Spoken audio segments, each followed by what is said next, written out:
Hello दोस्तों, free classes पर आप सभी का फिर से स्वागत है। आज हम एनसीईआरटी क्लास 10th के विज्ञान विषय के अध्याय 10 मानव नेत्र तथा रंग बिरंगा संसार के पार्ट 2 वीडियो में प्रिज्म से प्रकाश का अपवर्तन, कांच के से जो प्रकाश के अपवर्तन होते हैं उन बिंदुओं पर हम चर्चा करेंगे और बेहतर तरीके से सीखने की कोशिश करेंगे कि हमारे जो प्रिज्म से प्रकाश का अपवर्तन होता है वो किस प्रकार से होते हैं, कहाँ हमारा विचलन कोण बनता है, प्रिज्म का कोण बनता है, निर्गत किरणें क्या होती हैं, इन सभी बिंदुओं पर हम चर्चा करेंगे। अगर आपको मेरा वीडियो पसंद आता है तो please like subscribe and share भी कर दीजिएगा। तो आइए इस अध्याय को हम लोग शुरू करते हैं और बेहतर तरीके से एक एक चीज़ों को हम समझने की कोशिश करते हैं। तो हमसे कह रहा है प्रिज्म से प्रकाश का अपवर्तन। तो प्रिज्म से प्रकाश का अपवर्तन जो होते हैं वो किस प्रकार से होते हैं, इन बिंदुओं पर हम चर्चा करेंगे और बेहतर तरीके से एक एक चीज़ों को हम सीखेंगे। तो हमसे कह रहा है कि आप अध्ययन कर चुके हैं कि एक आयताकार कांच के स्लैब से गुजरने पर प्रकाश किस प्रकार अपवर्तित होता है। तो हमने देखा था कि जो प्रकाश का जब हम अपवर्तन पढ़ रहे थे तो वहाँ हमने देखा था कि जो कोई भी पदार्थ हो, अगर निर्वात से या वायु से कोई प्रकाश की किरण आती है, अगर आयताकार कांच के स्लैब से वह गुजर रही है तो माध्यम बदलने से अगर विरल माध्यम से सघन माध्यम में आती हैं तो वह अभिलंब की ओर मुड़ जाती है, और जैसे ही कांच की स्लैब से वह वायु में प्रवेश करती है तो वह अभिलंब से दूर भागती है। तो यहाँ पर हमने दो माध्यमों के बारे में भी चर्चा किया था, एक विरल माध्यम, एक सघन माध्यम। तो सघन माध्यम कह सकते हैं उसको जो हम किसी को प्रकाश की जो निर्वात और वायु की अपेक्षा अगर कोई पदार्थ है उसमें अगर सघनता है, उसकी डेंसिटी अधिक है, तो हम कह सकते हैं कि वह सघन माध्यम है। तो हमेशा प्रकाश का जो निर्वात में चाल होता है उसी की कंपेयर में ही हम किसी पदार्थ को सघन या विरल कहते हैं। तो आगे हम देखते हैं समांतर अपवर्तक पृष्ठों के लिए, जैसा कि कांच के स्लैब में होता है, अपवर्तित किरण आपतित किरण के समानांतर होती है। तो जैसे हमने कांच के स्लैब में देखा था कि जो हमारा अपवर्तित किरण होती है वही आपतित किरण के क्या होती हैं, समानांतर होती हैं, तथापि पार्श्व में यह कुछ विस्थापित हो जाती हैं। और हमने देखा था कि जो पार्श्व में साइड में जो होते हैं वो कुछ विस्थापित हो जाते हैं, माने अलग हो जाते हैं। किसी पारदर्शी प्रिज्म से गुजरने पर प्रकाश किस प्रकार अपवर्तित होगा। कांच के एक त्रिभुज प्रिज्म पर विचार कीजिए। तो हम कांच का एक त्रिभुजाकार आकृति का एक प्रिज्म लेंगे और उस पर विचार करेंगे कि हमारी कैसी इसमें प्रतिबिंब बन रही है। इसके दो त्रिभुजाकार आधार तथा तीन आयताकार पार्श्व पृष्ठ होते हैं। तो जो हम त्रिभुजाकार जो प्रिज्म लेते हैं उनमें देखिएगा तो दो त्रिभुजाकार आधार होते हैं और तीन जो होते हैं वो आयताकार पार्श्व पृष्ठ उनमें होते हैं।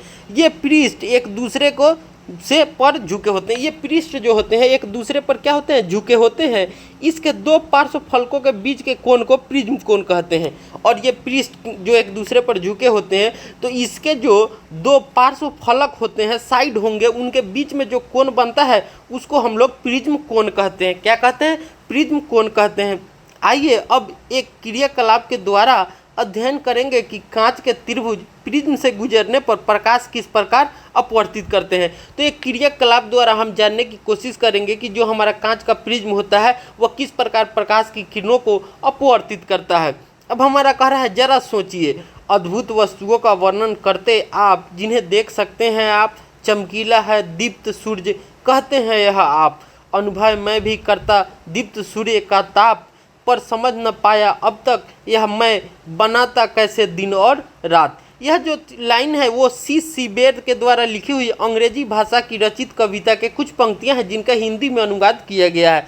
तो अंग्रेजी भाषा के पोएम थे जिसको लिखा हुआ किसने है, तो सीबेर नामक जो अंग्रेजी के लेखक थे उन्होंने यह पोएम को लिखा हुआ है जिसका ये हिंदी रूपांतरण है। क्या आप जानते हैं कि हमारे नेत्र में हमारी दुनिया के पश्चात भी जीवित रहते हैं। तो हमारे जो नेत्र होते हैं, मानव नेत्र होते हैं, वो मरने के बाद भी जीवित होते हैं। अपनी मृत्यु के पश्चात नेत्रदान करके हम किसी नेत्रहीन व्यक्ति के जीवन को प्रकाश से भर सकते हैं। तो हम अपनी मृत्यु के पश्चात हम अपने आँखों को दान करके किसी भी नेत्रहीन व्यक्ति जिसके पास नेत्र नहीं है उसके जीवन में हम लोग प्रकाश भर सकते हैं। विकासशील देशों में लगभग 3.5 करोड़ व्यक्ति दृष्टिहीन हैं। तो जो भी विकासशील देश हैं, जो मैंने विकसित की ओर बढ़ रहे हैं और या प्रोग्रेस कर रहे हैं, विकास कर रहे हैं, ऐसे देशों को हम लोग विकासशील देश कहते हैं। तो लगभग विकासशील देशों में आप देखिएगा तो 3.5 करोड़ जो व्यक्ति हैं अभी भी मैंने दृष्टिहीन है, ये आंकड़े के हिसाब से है, तथा उनमें से अधिकांश की दृष्टि ठीक की जा सकती है। और उनमें से अधिकांश जो व्यक्ति हैं उनकी दृष्टि हम लोग ठीक कर सकते हैं। कॉर्निया अंधता से पीड़ित लगभग 45 लाख व्यक्तियों को नेत्रदान द्वारा प्राप्त कॉर्निया के प्रत्यारोपण से ठीक किया जा सकता है। तो जो हमारे कॉर्निया के कारण जो अंधता जो होते हैं, दृष्टिहीन वाले व्यक्ति होते हैं, उनकी संख्या लगभग 45 लाख है। तो उन्हें हम अपनी जो नेत्रदान करके उनको कॉर्निया का क्या होगा, प्रत्यारोपण करके उन्हें ठीक किया जा सकता है। इन 45 लाख व्यक्तियों में 60% बच्चे हैं जो 12 वर्ष से कम आयु के हैं। तो इनमें 45 लाख का जो हमारे पास आंकड़ा है, उनमें से 60% जो है कि 45 लाख में 60% जो है कि वो बच्चे हैं जिनकी आयु जो है कि 12 वर्ष से कम है। अतः हमें दृष्टि का वरदान प्राप्त है, तो क्यों न इसे हम उन्हें अपने नेत्र देकर जाएं जिनके पास दृष्टि नहीं है। नेत्रदान करते समय हमें किन किन बातों को ध्यान में रखना चाहिए? तो नेत्रदान करते समय हम लोगों को किन किन बातों को ध्यान रखना चाहिए, वो एक सूची करके हमको दिया हुआ है, तो इस पर भी हम चर्चा करते हैं। नेत्रदान करने वाला व्यक्ति किसी भी आयु वर्ग अथवा लिंग का हो सकता है। तो कोई भी व्यक्ति अगर नेत्रदान करना चाहता है या उसकी मृत्यु हो जाती है, उसके बाद अगर नेत्रदान करना चाहता है तो कर सकता है। वो उसकी आयु जो होती है कि वो समस्या उत्पन्न नहीं करती है। वो किसी भी आयु का व्यक्ति हो, लिंग का हो, वो अपनी नेत्रदान कर सकता है। चश्मा पहनने वाले या मोतियाबिंद का ऑपरेशन करा चुके व्यक्ति भी नेत्रदान कर सकते हैं। तो जो लोग चश्मा पहनते हैं या मोतियाबिंद का ऑपरेशन करा चुके हैं, वैसे व्यक्ति भी नेत्रदान कर सकते हैं। मधुमेह, जिसे हम लोग डायबिटीज कहते हैं, तो डायबिटीज वाले व्यक्ति या उच्च रक्तचाप से पीड़ित, हाई ब्लड प्रेशर वाले जो व्यक्ति पीड़ित व्यक्ति होते हैं, या दमे से जो के रोगी हो, या वे व्यक्ति जिन्हें कोई संक्रामक रोग नहीं है, वह भी नेत्र कर सकते हैं। तो ये इन 4 रोगों के अतिरिक्त, जैसे मधुमेह, उच्च रक्तचाप से पीड़ित, दमे के व्यक्ति हों, या जिनको कोई संक्रामक रोग नहीं हो, वो भी क्या कर सकते हैं, नेत्रदान कर सकते हैं। मृत्यु के पश्चात 4 से 6 घंटे के भीतर नेत्र निकाल लिए जाने चाहिए। तो अगर कोई व्यक्ति मर गया है, उसके मैंने 4 से 6 घंटे के भीतर जो होता है कि वो आँखों को निकाल लेना चाहिए। अतः समीप के नेत्र बैंक को तुरंत सूचित करें। नेत्र बैंक की टीम दिग्वंत व्यक्ति के घर पर या अस्पताल में नेत्र निकाल लेगी। नेत्र निकालने में मात्र 10 से 15 मिनट का समय लगता है। तो जो व्यक्ति अगर मृत्यु कर गया है, मर गया है, तो ऐसे व्यक्तियों को आँख निकालकर दान किया जा सकता है। तो आँख जो होते हैं कि मृत्यु के पश्चात भी 4 से 6 घंटे तक जीवित रहते हैं। अगर हम उन आँखों को निकालने के लिए किसी भी जो हमारे समीप में नेत्र बैंक होंगे, जहाँ पे हम अपनी आँखों को दान दे सकते हैं, तो वहाँ पे वो जाकर नेत्र दान करने के लिए आप फ़ोन कर दीजिएगा। तो उनके जो व्यक्ति होते हैं, स्टाफ होते हैं, वो आते हैं, वो घर पर भी या अस्पतालों में उन नेत्रों को निकाल लेते हैं। तो नेत्र निकालने में ज़्यादा समय नहीं लगता है, लगभग 10 से 15 मिनट का समय लगता है। यह एक सरल प्रक्रिया है, इसमें किसी प्रकार का विरूपण नहीं होता है। ऐसे व्यक्ति जो एड्स, हेपेटाइटिस बी एंड सी, जल भित्ति, रेबीज, तीव्र ल्यूकीमिया, धनुस्तंभ, हैजा, तानिक शोध या मस्तिष्क शोध से संक्रमित या जिनके इनके कारण मृत्यु हो, नेत्रदान नहीं कर सकते हैं। तो ऐसे व्यक्ति जो एड्स से संक्रमित हो, हेपेटाइटिस बी और हेपेटाइटिस सी से संक्रमित हो, जल भित्ति से संक्रमित हो, या तीव्र ल्यूकीमिया से संक्रमित हो, धनुस्तंभ हो, या हैजा जिनके पास हो, तानिक शोध हो या मस्तिष्क शोध हो, ऐसे व्यक्ति जो होते हैं वो नेत्रदान नहीं कर सकते हैं। नेत्रदान किए गए नेत्रों को एकत्रित करता है, उनका मूल्यांकन करता है तथा उन्हें वितरित करता है। सभी दान किए गए नेत्रों का चिकित्सा के उच्च मापदंडों द्वारा मूल्यांकन किया जाता है। प्रत्यारोपण के मानकों पर खरे न उतरने वाले नेत्रों को महत्वपूर्ण अनुसंधान एवं चिकित्सा शिक्षा के प्रयोग किया जाता है। दानकर्ता तथा नेत्र देने वाले दोनों की पहचान को गुप्त रखा जाता है। तो जो आँखों को दान करते हैं या नेत्र देने वाले जो होते हैं, वो दोनों की पहचान को क्या रखा जाता है, गुप्त रखा जाता है। नेत्रों का एक युगल कॉर्निया अंधता से पीड़ित 4 व्यक्तियों तक को दृष्टि प्रदान कर सकता है। तो एक नेत्र का जो युगल होगा, नेत्रों का युगल होगा, माने जोड़ा होगा, वो कॉर्निया अंधता से पीड़ित लगभग 4 लोगों को जो होता है कि वो एक युगल आँख ही ठीक कर सकता है। अब हम आगे क्रियाकलाप को देखते हैं और उन्हें समझने की कोशिश करते हैं। तो हमारा क्रियाकलाप 10.1 में कह रहा है कि एक ड्राइंग बोर्ड पर ड्राइंग पिनों की सहायता से सफ़ेद कागज़ की एक शीट लगाइए। इस शीट पर कांच का प्रिज्म इस प्रकार रखिए कि उसका त्रिभुजाकार फलक आधार बन जाए। तो एक शीट हमको लेना है, सफ़ेद शीट, उस पर एक कांच का जो प्रिज्म होगा उसको इस प्रकार रखना है कि उसकी त्रिभुजाकार फलक जो हो कि उसका आधार बन जाए। एक पेंसिल का प्रयोग करके प्रिज्म की सीमा रेखा खींचिए। प्रिज्म के किसी एक अपवर्तक पृष्ठ AB से कोई कोण बनाती हुई एक सरल रेखा PE खींचिए। रेखा PE पर 2 पिन बिंदु P तथा Q पर गाड़ियाँ जैसे कि चित्र 10.4 में दर्शाया गया है। फलक AC की ओर से P तथा Q पिनों के प्रतिबिंबों को देखिए। R तथा S बिंदुओं पर 2 और पिनें इस प्रकार गाड़िए कि पिन R तथा S एवं पिन P तथा Q के प्रतिबिंब एक सीधी रेखा में दिखाई दे। तो R तथा S बिंदु पर 2 पिनों को इस प्रकार हमको करना है कि पिन R तथा S एवं पिन P तथा Q के जो प्रतिबिंब हो सीधी हमको एक रेखा पर दिखाई देनी चाहिए। पिनों तथा कांच के प्रिज्मों को हटाइए। रेखा PE प्रिज्म की सीमा रेखा के बिंदु E पर मिलती है। इस प्रकार बिंदुओं R तथा S को एक रेखा से जोड़िए। इस रेखा को इस प्रकार आगे बढ़ाइए कि यह प्रिज्म के फलक AC से A पर मिले।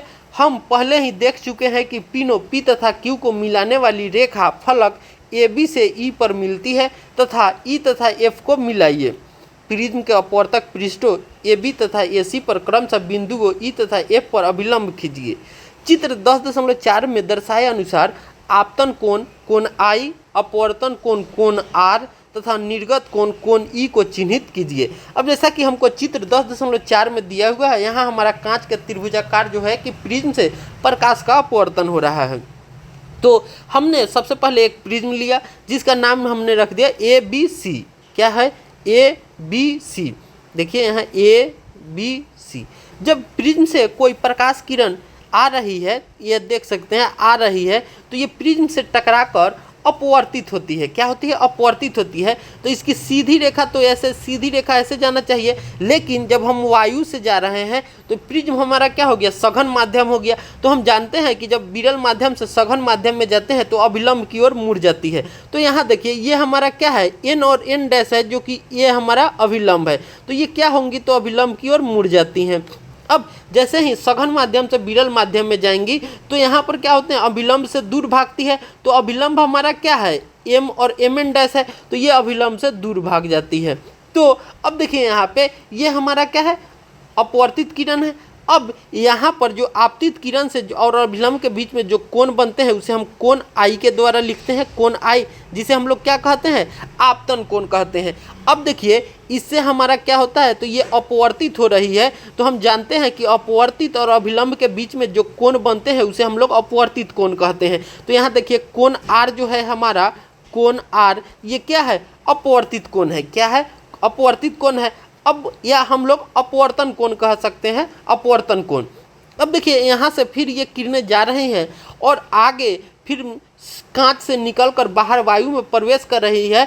तो अभिलंब और जो निर्गत किरण होती है उनके बीच में जो कोण बनता है उसे हम लोग कोण E या निर्गत कोण कहते हैं। क्या कहते हैं? निर्गत कोण कहते हैं। तो इस तरह से हमने यहाँ देखा कि हमारा 3 कोण बन रहा है। जब किसी प्रिज्म से प्रकाश की किरणों को हम लोग गुजारते हैं तो 3 प्रकार के कोण हमको देखने को मिलते हैं। एक हमारा होता है आपतन कोण, दूसरा हमारा होता है अपवर्तन कोण, तीसरा हमने देखा था निर्गत कोण। जब इसी आप निर्गत जो किरणें हैं इसको आगे की तरफ बढ़ाइएगा और आपतित किरणों को आगे की, तो एक G बिंदु पर मिलते हैं। किस बिंदु पर मिलते हैं? G बिंदु पर मिलते हैं।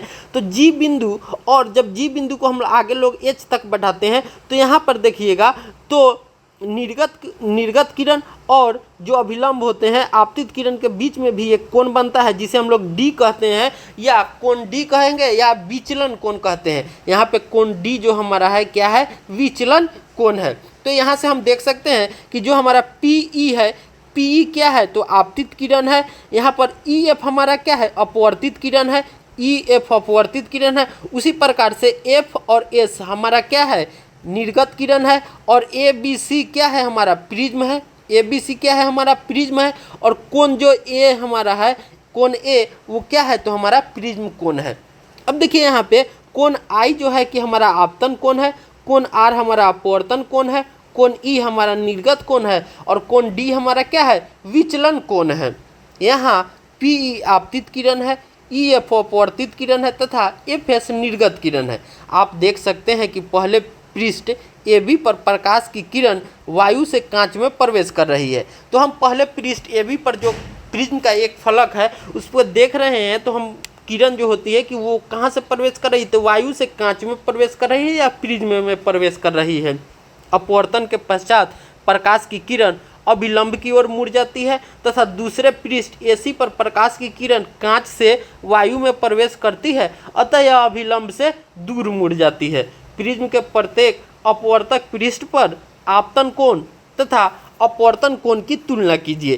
क्या यह कांच के स्लैब में हुए झुकाव के समान ही है? तो हाँ, प्रिज्म की विशेष आकृति के कारण निर्गत कोण आपतित किरण की दिशा में एक कोण बनाती है। इस कोण को हम लोग विचलन कोण कहते हैं। तो हम कहते हैं कि प्रिज्म की विशेष आकृति के कारण जो निर्गत कोण तथा आपतित किरण जो होती है, निर्गत किरण और आपतित किरण के बीच में एक कोण बनता है। इसी कोण को हम लोग क्या कहते हैं, विचलन कोण कहते हैं। जहाँ पे हमने देखा था कि कोण डी हमारा क्या था, विचलन कोण था। आपतित किरण ऐसे जा रही थी और निर्गत किरण ऐसे जा रही थी, तो यहाँ पे हमको कोण डी बन रहा था। यही कोण हमारा क्या है, विचलन कोण कहलाता है। इस स्थिति में कोण डी विचलन कोण है। उपरोक्त क्रियाकलाप में विचलन कोण को चिन्हित कीजिए तथा इसे मापिए कि कितना इसका मेजरमेंट है। अब हम आगे कांच के प्रिज्म द्वारा श्वेत प्रकाश का विक्षेपण के बारे में देखते हैं और उसे बेहतर तरीके से सीखने की कोशिश करते हैं कि जो कांच के प्रिज्म होते हैं उनसे जब श्वेत प्रकाश को गुजारा जाता है तो उनमें किस प्रकार का विक्षेपण होता है। तो हम देखते हैं कि आपने किसी इंद्रधनुष में भव्य वर्णों को देखा और सराहा होगा। सूर्य के श्वेत प्रकाश से ही हमें इंद्रधनुष के विभिन्न वर्ण किस प्रकार प्राप्त हो जाते हैं, इस प्रश्न पर विचार करने से पहले हम प्रिज्म से फिर से प्रिज्म पर होने वाले प्रकाश के अपवर्तन को देखते हैं। कांच के प्रिज्म के झुके हुए अपवर्तक पृष्ठ पर एक रोचक परिघटना दर्शाते हैं। आइए इसे एक क्रियाकलाप के द्वारा हम समझते हैं। इसके लिए हम क्रियाकलाप 10.2 को देखते हैं। गत्ते की एक मोटी शीट लीजिए तथा इसके मध्य में एक छोटा छिद्र या पतली झिरी बनाइए। तो एक गत्ते की हमको शीट लेना है और उसके मध्य में एक छोटा सा छिद्र कर देंगे या पतली सी झिरी के आकार का बना देंगे। पतली झिरी पर सूर्य का प्रकाश पड़ने दीजिए। इसे श्वेत प्रकाश का एक पतला किरण पुंज प्राप्त होता है। तो जो झिरी से हमको अगर सूर्य का प्रकाश प्राप्त होता है उससे हम देखेंगे तो श्वेत प्रकाश का एक पतला किरण पुंज हमें प्राप्त होता है। अब कांच का एक प्रिज्म लीजिए तथा चित्र 10.5 में दर्शाए अनुसार झिरी से प्रकाश को इसके एक फलक पर डालिए। प्रिज्म को धीरे धीरे इतना घुमाइए कि इससे बाहर निकलने वाला प्रकाश पास रखे किसी पर्दे पर दिखाई देने लगे। आप क्या देखते हैं, आप वर्णों की एक आकर्षक पट्टी देखेंगे। ऐसा क्यों होता है? संभवतः प्रिज्म ने आपतित श्वेत प्रकाश के रंगों की पट्टी में विभक्त कर दिया। तो प्रिज्म जो होती है वो आपतित जो श्वेत प्रकाश होती हैं उनको वर्णों की पट्टी में विभक्त कर देता है। मैंने श्वेत प्रकाश टूट जाते हैं वर्णों की पट्टी में, मैंने रंगों की पट्टी में।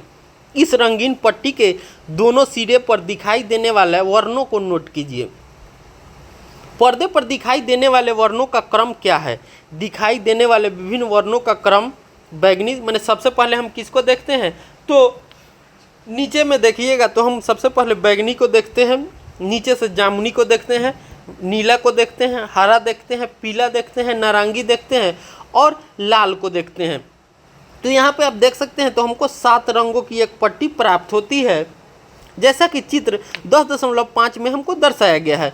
प्रसिद्ध परिवर्णी शब्द विबजियोर, और इन 7 रंगों को हम लोग किसके द्वारा याद कर सकते हैं तो विबजियोर के द्वारा याद कर सकते हैं।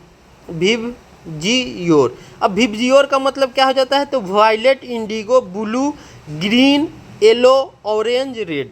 विबजियोर का मतलब क्या हो जाएगा, violet, indigo, blue, green, yellow और ऑरेंज। तो ये हमारे 7 रंगों की एक पट्टी प्राप्त होती है जिसे हम लोग शॉर्ट फॉर्म में विबजियोर कहते हैं। यह याद रखिएगा, बैंगनी, जामुनी, नीला, हरा, पीला, नारंगी और लाल। इन आपको क्रमों को याद रखने में सहायता करेगा। तो विबजियोर से हम इन क्रमों को आसानी से याद कर सकते हैं। तो हमारा सबसे जो नीचा होता है वो वायलेट होता है, सबसे नीचा हमारा वायलेट होगा और सबसे ऊपर जो होता है कि रेड होता है। तो हम कह सकते हैं कि जो रेड का डिफ्लेक्शन होता है वो कम होता है और वायलेट का क्या होता है, तो सबसे ज़्यादा हमारा वायलेट का डिफ्लेक्शन होता है। प्रकाश के अवयवी वर्णों के इस बैंड को स्पेक्ट्रम कहते हैं। तो प्रकाश के जो हमारे इसके बैंड प्राप्त होते हैं इसे हम लोग क्या कहते हैं, तो इसी को हम लोग स्पेक्ट्रम कहते हैं। हो सकता है कि आप सभी वर्णों को अलग अलग न देख पाए, फिर भी कुछ ऐसा अवश्य है जो प्रत्येक वर्ण को एक दूसरे से अलग करता है। प्रकाश के अवयवी वर्णों में विभाजन को विक्षेपण कहते हैं। तो हम प्रकाश का विक्षेपण किसे कहेंगे या विक्षेपण सिर्फ किसे कहेंगे, तो हम कह सकते हैं कि जो हमारा प्रकाश के अवयवी जो होते हैं, रंगों का वर्णन होते हैं, उनका आपस में टूटना या बिखरना ही हमारा क्या कहलाता है, विक्षेपण कहलाता है। तो हम जानते हैं कि प्रकाश जो होते हैं वे श्वेत रंग के होते हैं। जब वे श्वेत प्रकाश अपने अवयवी रंगों में, माने वो जितने रंगों से मिलकर बने होते हैं, अगर वो आपस में टूट जाते हैं, विभाजन हो जाता है उनका, वही हमारा क्या कहलाता है, विक्षेपण कहलाता है। आपने देखा कि श्वेत प्रकाश प्रिज्म द्वारा इसके 7 अवयवी वर्णों में विक्षेपित हो जाते हैं। हमें ये वर्ण क्यों प्राप्त होते हैं, किसी प्रिज्म से गुजरने के पश्चात प्रकाश के विभिन्न वर्ण आपतित किरण के सापेक्ष अलग अलग कोनों पर झुकते हैं। लाल प्रकाश सबसे कम झुकता है। तो सबसे कम कौन सा रंग झुकता है, तो सबसे जो हमारा लाल प्रकाश होगा वह सबसे कम झुकता है, जबकि बैंगनी जो होता है कि वह सबसे अधिक झुकता है। तो ये भी याद रखिएगा, लाल सबसे कम और बैंगनी सबसे ज़्यादा। इसलिए प्रत्येक वर्णों की किरणें अलग अलग पथों के अनुदिश निर्गत करती है। तो इन 7 रंगों के जो क्रम होते हैं वो ऐसा क्यों होता है, तो उनका विक्षेपण अलग अलग होता है। जब वो सघन माध्यम से प्रवेश करते हैं तो क्या होता है कि श्वेत प्रकाश जो होते हैं वो अपने रंगों में विभक्त हो जाते हैं। तो हर रंग का अपना अपना जो अभिलंब के तरफ से मुड़ने का होता है तो वो मुड़ती है। तो जो रंग कम मुड़ता है तो लाल जो होता है कि वो अभिलंब से कम दूर हटती है। उसी तरह से हमारा जो जामुनी रंग हो जाता है वो क्या होता है कि बैंगनी के बाद सबसे ज़्यादा घूमती है। ऑरेंज होते हैं उसके बाद कम, पीला, हरा, ब्लू जो होते हैं, इसी क्रम में वो हमेशा मूव करते रहते हैं। तो इन रंगों में भी हम सबसे, अभी कहीं कहीं आपसे सवाल भी पूछ सकता है कि सबसे ज़्यादा जो विचलन होता है किसका होगा, तो बैंगनी सबसे ज़्यादा विचलन होगा बैंगनी का, सबसे कम होगा लाल का। इसी तरह से आप और भी रंगों के बारे में पूछ सकता है, पीला का, नारंगी का, या कंपेयर करके भी दे सकता है। तो इन चीज़ों को आप हमेशा याद रखिएगा। पर अब हम आगे देखते हैं, तथा सुस्पष्ट दिखाई देती है। यह सुस्पष्ट वर्णों के बैंड में ही हमें स्पेक्ट्रम के रूप में दिखाई देता है। जैसा कि आप यहाँ चित्र में भी देख सकते हैं, ये हमारा क्या है, तो ये हमारा प्रिज्म है, ये हमारा प्रिज्म है। जब हम श्वेत प्रकाश को इससे गुजार रहे हैं तो ये हमारी आपतित किरणें होंगी और यहाँ पर हमारा अभिलंब हो जाता है। क्या होता है, यहाँ पे हमारा अभिलंब हो जाता है। ये